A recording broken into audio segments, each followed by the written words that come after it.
2024년 1월 1일 주간증시 일정입니다. 네, 새해 복 다들 많이 받으셨나요? 자, 이번 달에도 많은 일정들이 우리를 기다리고 있습니다. 자, 1주차에는 미국 고용지표 발표가 시작되고, 2주차부터는 JP모건 헬스케어 컨퍼런스 CS2024 미국 소비자 물가지수, 생산자 물가지수가 발표가 됩니다.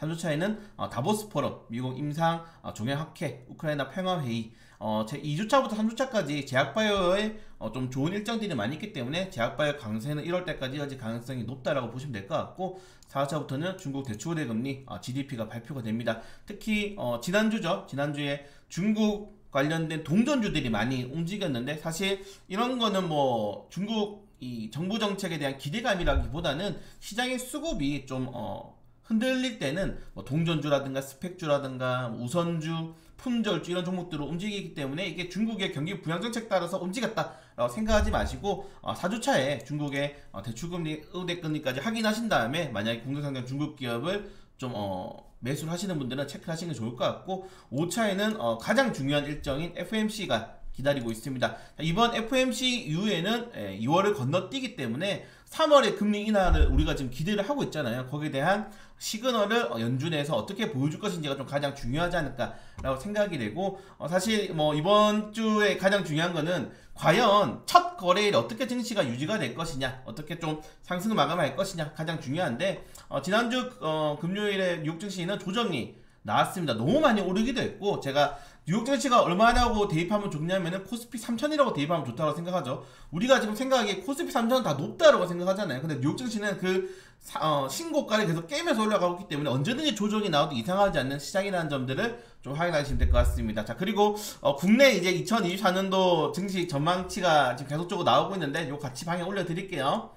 보시는 것처럼 3,000원 넘는 전망은 없습니다. 대부분 2,952 DB금융투자에서 가장 높은 전망치로 제시했고, 그리고 상저하고를 많이 예상하고 있기 때문에 하단이 굉장히 커요. 사실 2,100부터 2,900까지를 지금 예상 범위를 많이 잡고 있는데, 여러분 이걸 좀 간단하게 말씀드리면은 수음이 안 가잖아요.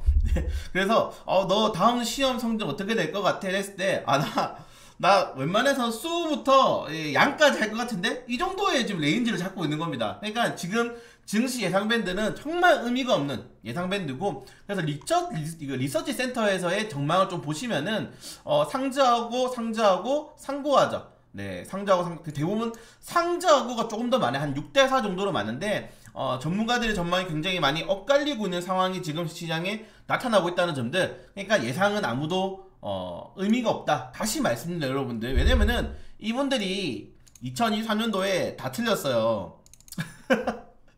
이분들이 2024년도에 다 틀렸습니다. 일단은 하단을 찍은 적이 한 번도 없죠. 하단 다 틀렸습니다. 다올투자증권 너무 심한 거 아닌가요? 다 틀렸고, 요거 또 깼죠, 지금. 다올투자증권은 완전히 꼴찌. 하단이 다 깨버렸기 때문에. 그래서 상단도 최상단 맞춘 사람은 뭐 거의 없죠, 지금 보시는 것처럼. 그래서 다 틀렸다. 지금 보시는 것처럼 반도체는 여러분들 유명업종 반도체 다 맞춘 거 아닌가 2024년도 예상할 수 있지만은, 증권사의 10년치 유망업종에는 반도체가 무조건 들어갑니다. 왜냐면은 얘들은 삼성전자 추천해야 되거든요. 삼성전자, SK하이닉스를 추천해야 하기 때문에 이 유망업종의 반도체는 무조건 넣어요. 그냥 디폴트 값이에요. 고정값이라 생각하시면 될 것 같고, 2000원지 다 틀렸죠. 네.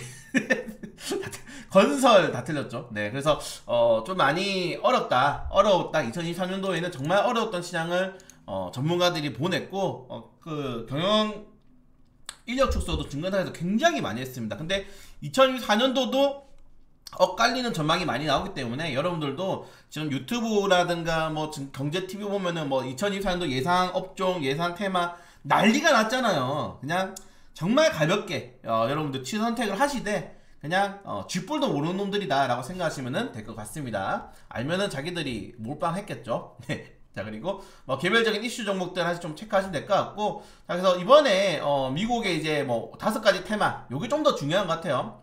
자, 금리 인하 시기, 금리 인하 언제 할 것이냐. 사실 지금 금리 인하 같은 경우에는 올해 3분기가 좀 가장 1분기 안으로 1회가 좀 가장 좋은 그림이 그려지고 있는데, 또 어떻게 될지 모르죠. 지금 변동사항이 사실 너무나 많아가지고 진짜 증시를 예측 전망 저도 주말 동안에 이거 짐 정리하면서 좀 어떻게 될 거냐 고민을 많이 했는데 사실상 뭐 예측은 어려운 것 같고, 보시는 것처럼 1분기 3월달 안에 금리 인하를 하게 되면 정말 베스트 시나리오다. 지금 73%의 확률인데 그 3월달에 1분기 한번 하고 2분기 때 또 7월달에 한번 하고 이런 식의 좀 강한 이 금리 인하의 기조를 이어간다면은 올해 최소 3번, 그리고 좀 경기가 잘 풀려 그래 되면은 이제 4번 이상의 금리 인하를 기대를 할 수 있고, 내년까지 3%의 금리를 우리가 한번 좀 생각해 볼 수 있지 않을까라고 이제 전문가들은 생각을 하고 있는데, 일단 거래 시장들이 좀 잘 들어갈 것인지 확인해 볼 필요가 있을 것 같습니다. 자, 그리고 거대 기술 기업들, 빅테크 업종들이라고 하죠. 자, 올해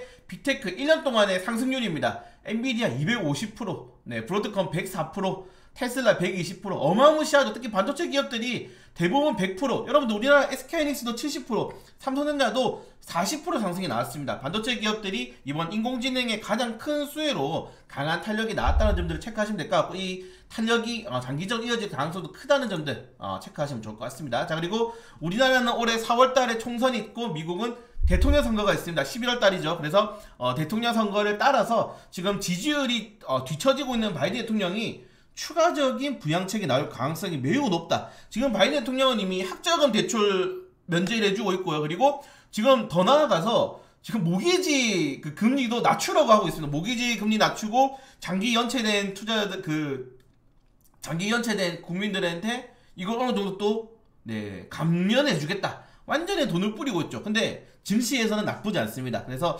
트럼프 대통령이 지지율이 더 치고 나가서 바이든 대통령이 똥꼬를 타게 되면은 더 강한 부양책을 좀 기대해 볼 수 있겠죠. 자, 그리고 아시아 리스크, 요거는 이제 중국 관련된 내용인데, 제가 위에서 좀 말씀드렸지만은 중국발 리스크도 있지만은 근데 일본이 1년 동안, 이게 2023년도였다 나눠줬어. 근데 일본이 이제 마이너스 금리 철회하고 이제 긴축 들어갈 거다. 일본도 이제 자금 회수할 거다. 근데 1년 동안 계속 낮추고 있어요. 엔저를 보고 있죠. 그래서 이 아시아 리스크는 요것도 한 2년 됐다, 제로가. 그래서 일본이 지금 상황에서 기업들의 실적이 굉장히 좋고 증시가 부양되고 있기 때문에 굳이 이거를 긴축을 하려고 하지 않을 것 같습니다, 제 개인적인 생각으로는. 그래서 아시아 리스크 이건 2년 넘는 제로들이고, 그리고 유럽 중앙은행과 영국 중앙은행의 정책이다. 근데 이제 금리 최상단 찍고 이제 금리 인하 들어갔기 때문에 전체적인 증시에는 긍정적이지만은 이제 경제 연착륙을 어느 정도 잘할 수 있을 건지가 가장 중요한 포인트가 되고 있지 않을까라고 생각이 됩니다.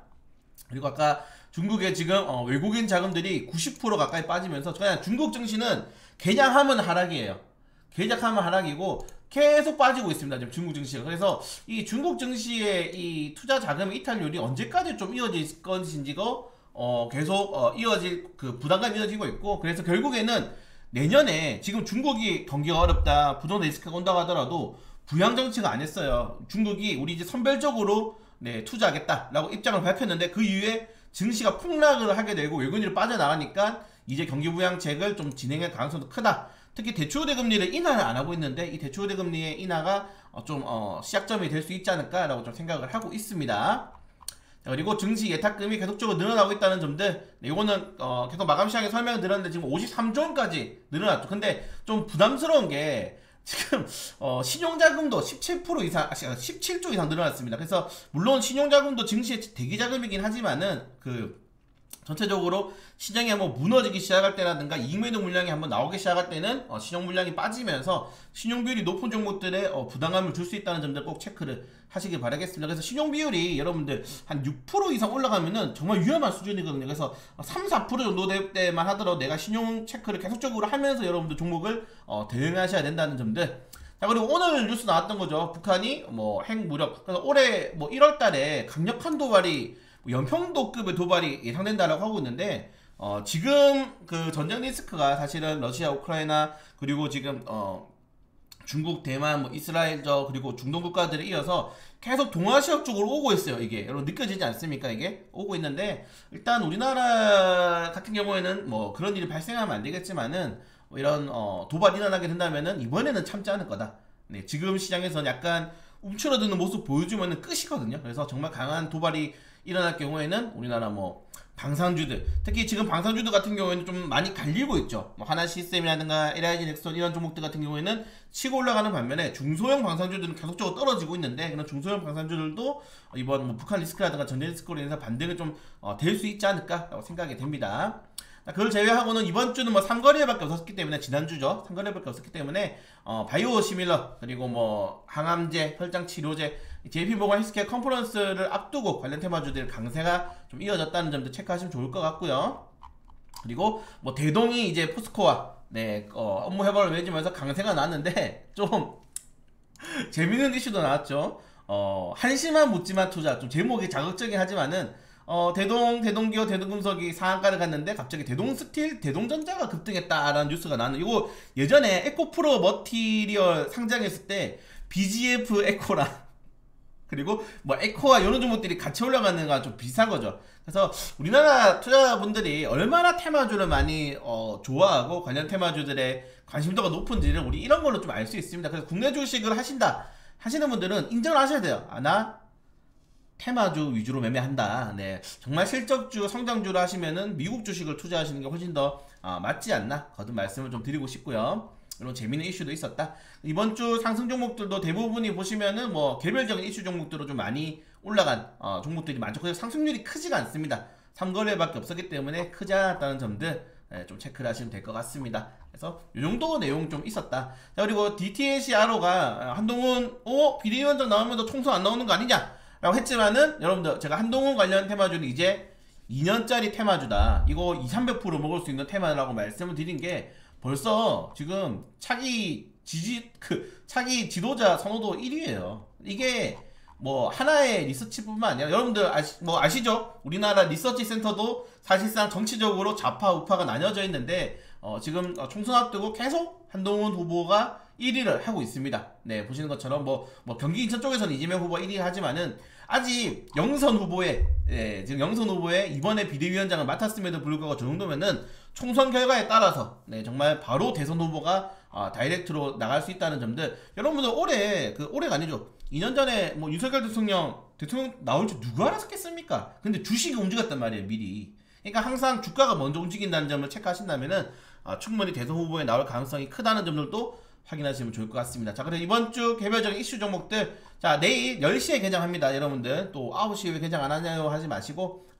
아침에 이제 개장식 한다고 10시에 개장을 한다는 점들 좀 체크하시면 될 것 같고, 그걸 제외하고는 뭐 큰 이슈는 이번 주 많이 없습니다. 많이 없어서 제약바이오 업종들이 계속 올라갈 건지, 그리고 반도체 종목들이 갈 건지, 그리고 목요일날 ADP 그리고 미국 노동부에서 고용동향 보고서를 발표하기 때문에 고용지표, 지금은 이제 금리는 끝났어요. 경제가 어느 정도 연착륙을 잘 하는지가 더욱더 중요한 시즌이 되었다는 점들 좀 체크하시면서 여러분들 유튜브 보시면 뭐 많이 있죠, 관련된 종목들. 저도 이제부터 밥 먹고 와서 관련된 종목들 찍기 시작할 건데 너무 예측은 무의미하다. 우리나라 시장은 예측은 무의미하고 결국 시장의 뉴스, 당일 이슈에 따라서 투자들의 관심도가 집중되는 시장이 계속 발생될 겁니다. 왜냐면은 생각해보세요. 총선 전까지는 일정이 없어요.